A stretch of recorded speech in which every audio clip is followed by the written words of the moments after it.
এই মহাবিপ্লবে যারা নিজেকে আত্মদান করে অংশগ্রহণ করে কেউ জীবন দিয়েছেন, কেউ আহত হয়েছেন, এদের পরিবারের সাথে এখানে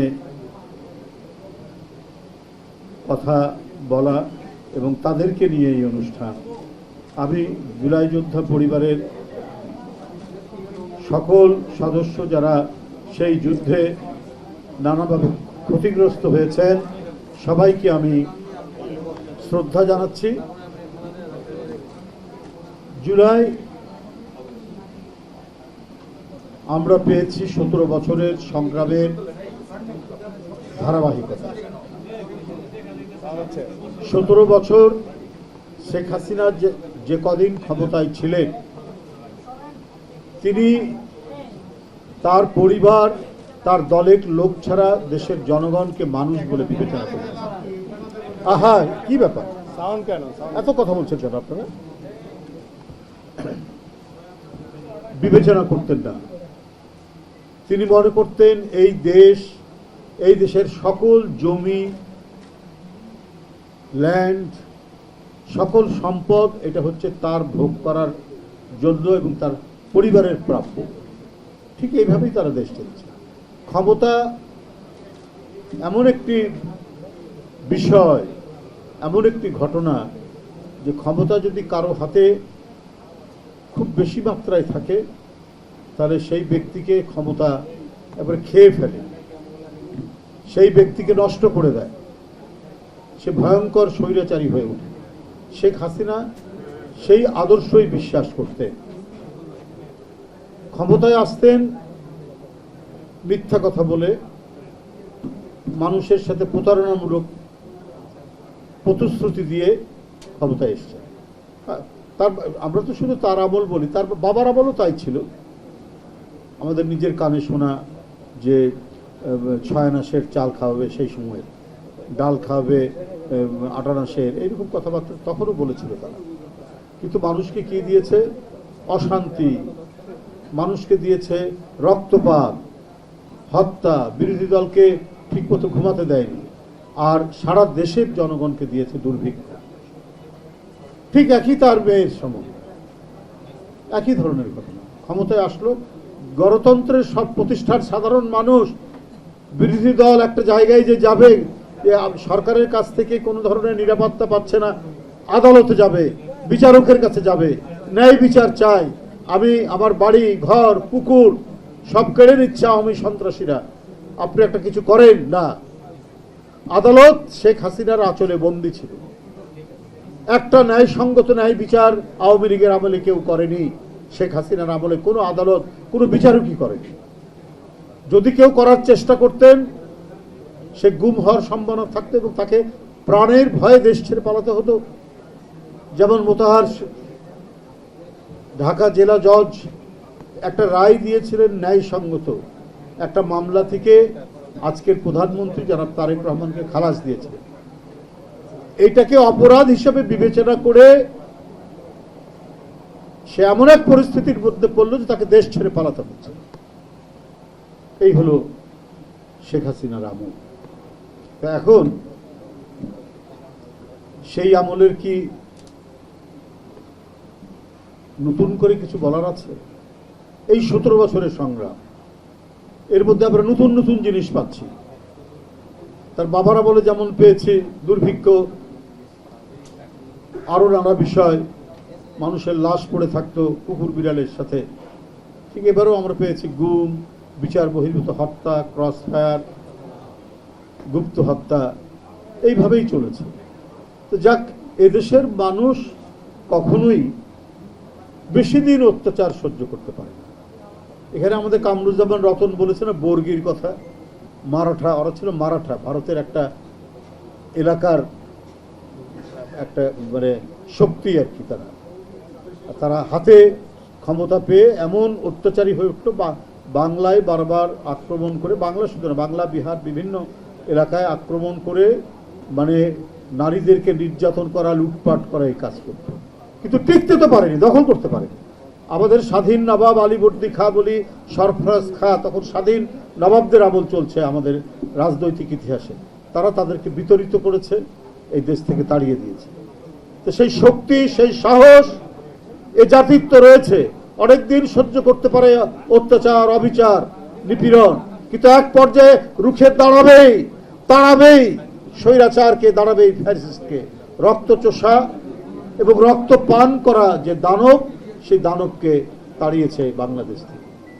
এখন একটি প্রশ্ন এসছে যে একজন পলাতক আসামি যদি কোনো দেশে পালিয়ে থাকে, সে কি সেই দেশ থেকে রাজনীতি করার সুযোগ পেতে পারে? রাজনীতি করার তো সুযোগ পেতে পারে না। ভারতে আশ্রয় দিয়েছে, ঠিক আছে, থাকুক, কিন্তু তাকে সেইখান থেকে বাংলাদেশের অভ্যন্তরে বিশৃঙ্খলা তৈরি করার জন্য অনর্গল অডিও রেকর্ড পাঠাচ্ছেন, বার্তা পাঠাচ্ছেন। এবং কালকে আনুষ্ঠানিকভাবে 5 তারিখ, যেদিন তার পতন হয়েছে, শত শত তরুণ ছাত্র, শিক্ষক, ছাত্র, কিশোর, কিশোরী এদেরকে হত্যা করে জনতার বিপুল স্রোত আর তরঙ্গের মধ্যে সে পালিয়ে যেতে বাধ্য হলো। সেই পলাতক ফাঁসির আসামি, যাবজ্জীবন জেলের আসামি, যার আরো অন্যান্য হত্যাকাণ্ডের মামলা বাংলাদেশের আদালতে বিচারাধীন, তাকে সাংবাদিক সম্মেলনে বক্তব্য রাখতে দেওয়া হচ্ছে। বাংলাদেশের সরকার প্রতিবাদ করেছে। আগেই এই ঘটনা শোনার সময় প্রতিবাদ করেছে কি জার্নালিস্ট ক্লাব নামে একটি সংগঠন। ইন্ডিয়ার সরকার বলছে যে এটার সাথে ইন্ডিয়ার সরকারের কোনো সম্পর্ক নেই। তো ইন্ডিয়ার সরকারের সম্পর্ক নেই তো সরকার তো যে কোনো একটা অনুষ্ঠান করতে গেলে তার পারমিশন লাগে। এটা সাউথ এশিয়ার সাংবাদিকদের একটা ক্লাব, তো সেটা ভারতের পারমিশন না নিয়ে করলো কি করে? আবার সেখানে বাংলাদেশের একজন পলাতক আসামি, সে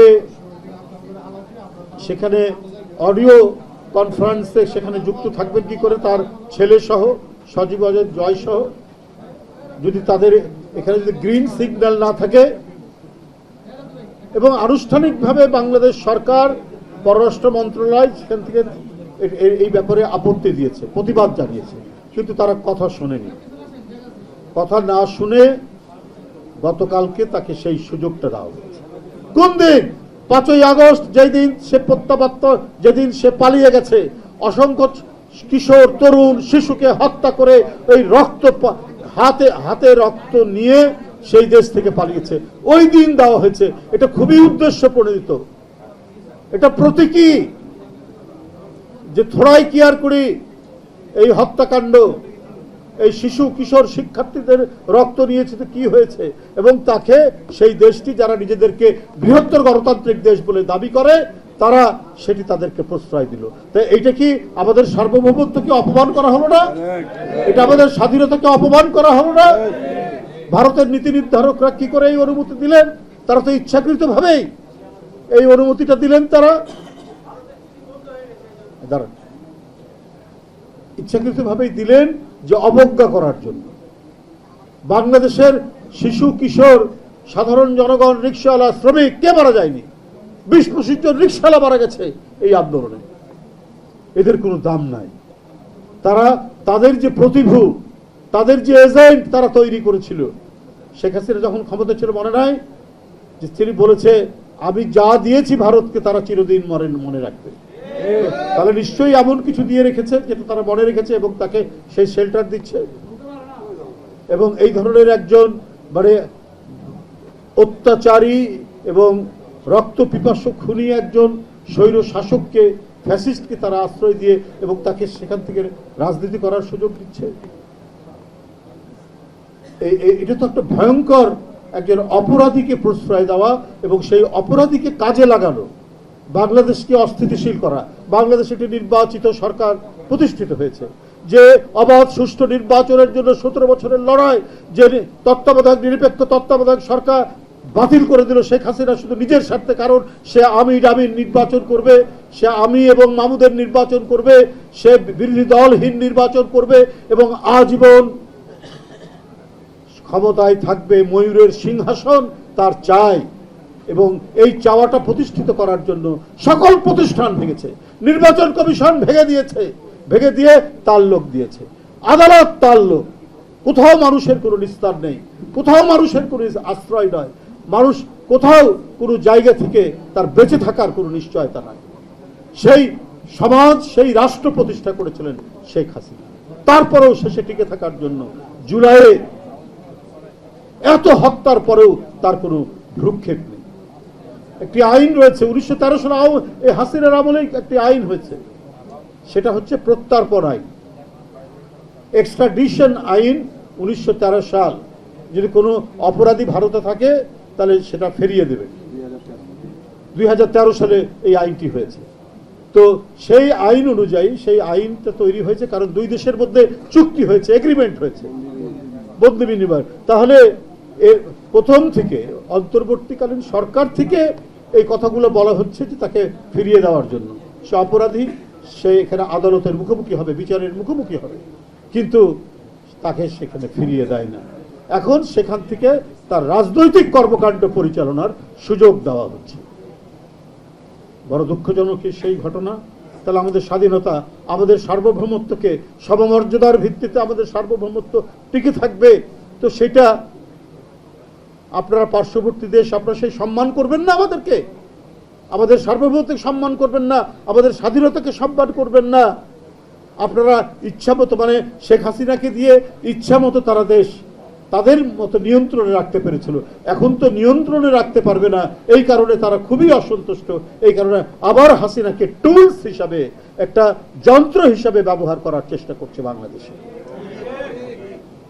বন্ধুরা আমার, এই পরিস্থিতি অত্যন্ত বিয়োগান্তক পরিস্থিতি। যখন একটি সরকার এমন একটি পরিস্থিতির মধ্যে, যখন আমেরিকা ইরান যুদ্ধ হচ্ছে, হরমুজ প্রণালী দিয়ে আপনার জ্বালানি আসতে পারছে না, জ্বালানি তেলের জাহাজ আসতে পারছে না, গ্যাসের জাহাজ আসতে পারছে না, আর চারিদিকে মারাত্মক সংকট, এইটা মোকাবেলা করার তিনি চেষ্টা করছেন।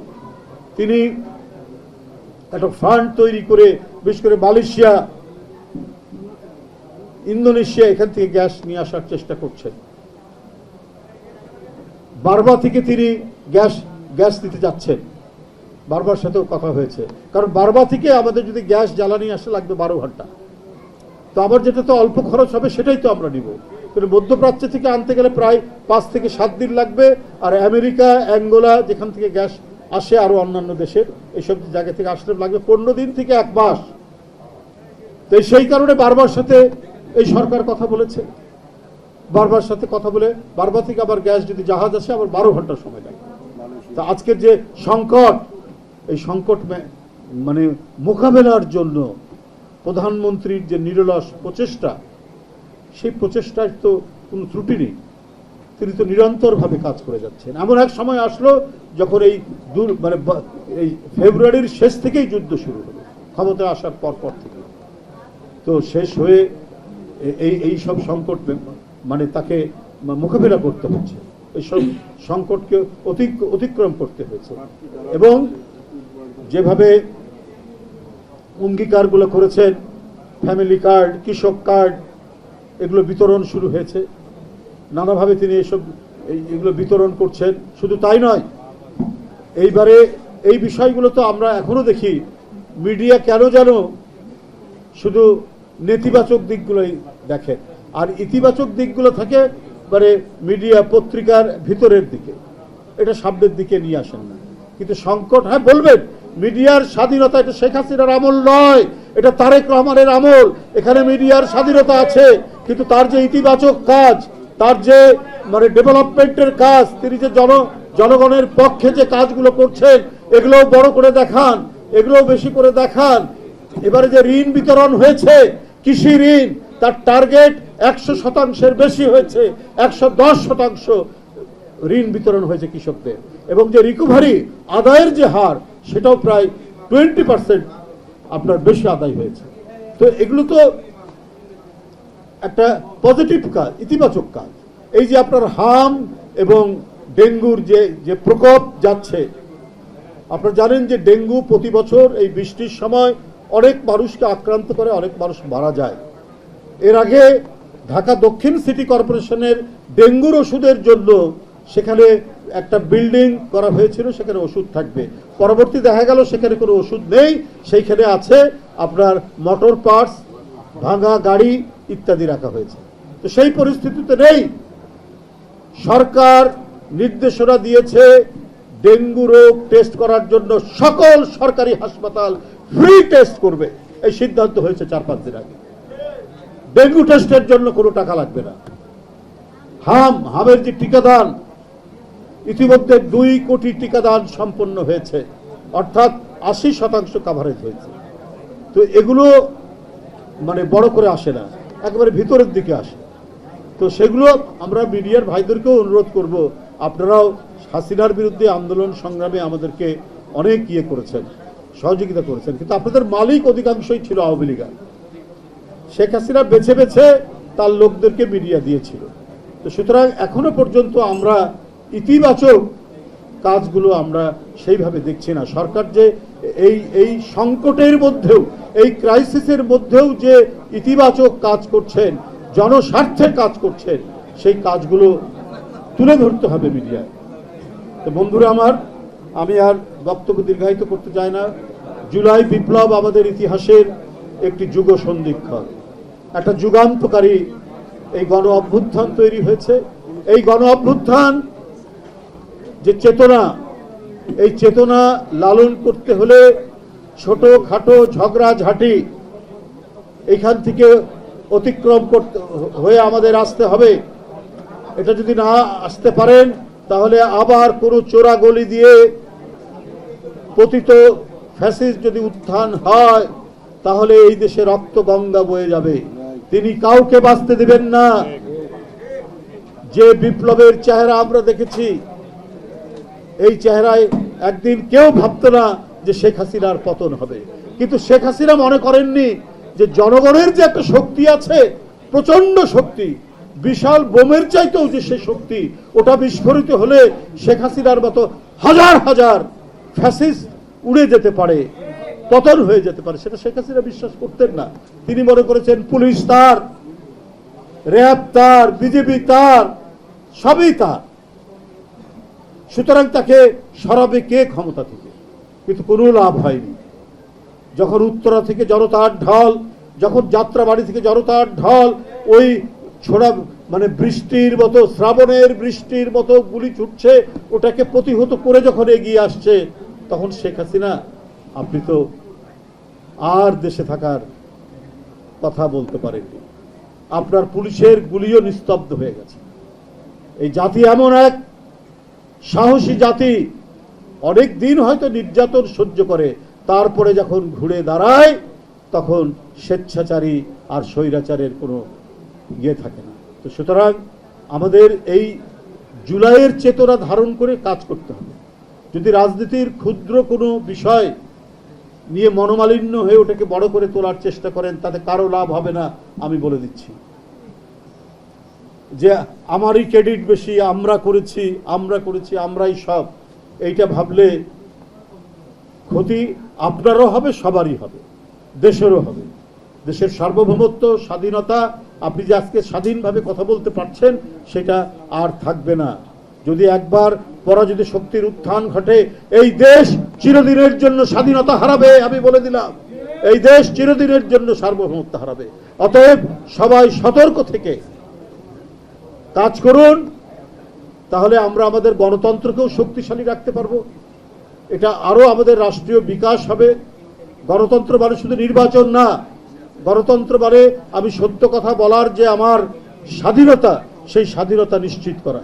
আবার গণতন্ত্র মানে অপপ্রচার না, অসত্য কথা বলা না, চরিত্র ইয়ে করা না, কলঙ্ক লেপন করা না। যা ঘটছে, সরকারের বিরোধিতা করতে পারেন, সরকারের নানা নীতির সমালোচনা করতে পারেন, কিন্তু সেটা নিশ্চয়ই হতে হবে গঠনমূলক, সেটা নিশ্চয়ই হতে হবে আমাদেরকে অত্যন্ত মানে সুরুচি সম্পন্নভাবে। যে জুলাই মানে আমরা তো যে স্পিরিট, জুলাই সনদের যে স্পিরিট, সেই জুলাই সনদের স্পিরিট এবং এই জুলাইয়ের যে গণ অভ্যুত্থানের আকাঙ্ক্ষা, দুটাকে ধারণ করে আমাদের তো নিশ্চয়ই সেটা কাজ করতে হবে। কিন্তু আমরা বলে দিয়েছি, করে দিয়েছি, এটাই মানতে হবে, তাহলে এটা তো হয়ে যাবে আরেক ধরনের ফ্যাসিজম। আজকে বিরোধী দল যেভাবে কথা বলছে, না এটাই করতে হবে, তা আসেন, এখানে তো নোট অফ ডিসেন্ট আছে বিএনপি, তো নোট অফ ডিসেন্ট যেগুলো আছে সেগুলো নিয়ে কথা বলি, কথা বলে যেগুলো সংবিধানে সংশোধন করা যায় সেগুলো সংশোধিত হবে, সংশোধন করা যাবে। সেটা সেটা তো বিএনপি অস্বীকার করছে না। বিএনপি ইতিমধ্যে পার্লামেন্টে একটা কমিটিও করেছে, বিরোধী দলকে আমন্ত্রণ জানানো হচ্ছে, আসুন কথা বলুন কোন কোন বিষয়ে আরো একমত হতে হবে, সবাইকে সে ডাকা হচ্ছে। কিন্তু আপনারা কথা বলবেন না, অভিমান করে থাকবেন, বা অথবা নিজের মতো করে গো ধরে থাকবেন, এটা এটা আপনার গণতন্ত্রের সুস্থ এবং স্বাভাবিক বিকাশের অন্তরায় হবে। এবং পরাজিত শক্তি তো ঘাপটি মেরে আছে, ওদের অনেক টাকা আছে, ওরা বহু ব্যাংক লুট করেছে, ওরা বহু বড় বড় মেগা প্রজেক্ট থেকে তারা টাকা মেরেছে, ওই টাকাগুলোও তাদের আছে, ওগুলো খরচ করবে দেশের অভ্যন্তরে সন্ত্রাস তৈরি করা, দেশের অরাজকতা তৈরি করা, নৈরাজ্য তৈরি করে দেশকে অস্থিতিশীল করার একটা প্রচেষ্টা তারা নেবে। তো সুতরাং কোনো ধরনের নেতিবাচক কোনো প্রচেষ্টা পতিত স্বৈরাচারের দিক থেকে সফল না হতে পারে। এই কারণে যারা গণতন্ত্রে অংশগ্রহণ করেছিলেন, গণতান্ত্রিক আন্দোলনে, তারা সবকিছু বুঝে শুনে একটি জায়গায় মিনিমাম একটা আন্ডারস্ট্যান্ডিং